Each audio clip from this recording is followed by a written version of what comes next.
c'est un vacarme. Une cuisine enragée, où l'acier cogne, les voix crient, les corps s'usent.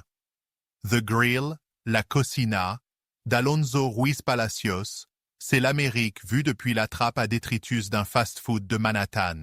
Ici, tout suinte la tension, les murs, les gestes, les regards. Et le film veut qu'on suffoque avec eux. Caméra collée au port, bande-son percussive, rythme cardio. C'est parfois brillant, parfois pompier. Un plan séquence, c'est bien, mais quand il devient gimmick, on décroche. Il y a dans cette mise en scène quelque chose de frénétique, presque hystérique, comme si le film avait peur qu'on s'ennuie. Mais ce n'est pas l'ennui qui guette, c'est la distance. Ruiz Palacios sait créer la forme. Il l'aime trop, peut-être. Ce chaos visuel finit par écraser ce qu'il prétend montrer.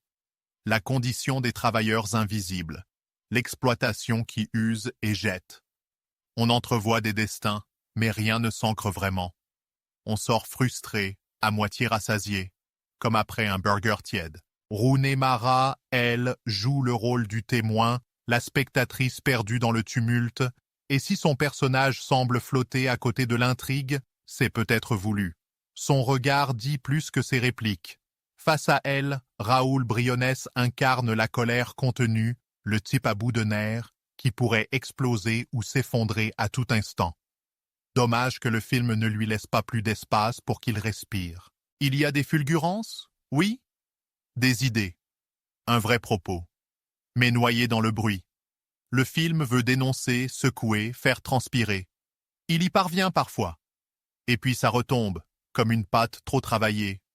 On aurait voulu une tragédie poignante. On a un ballet désarticulé. Alors, 6, 10. Parce que l'effort est là, parce que ça bouscule, mais parce qu'on ne peut pas juste crier pour se faire entendre. Parfois, il faut aussi écouter. Si cette vidéo vous a été utile, mettre un pouce, commenter et s'abonner à cette chaîne Cinéma sans farde. Bonne journée.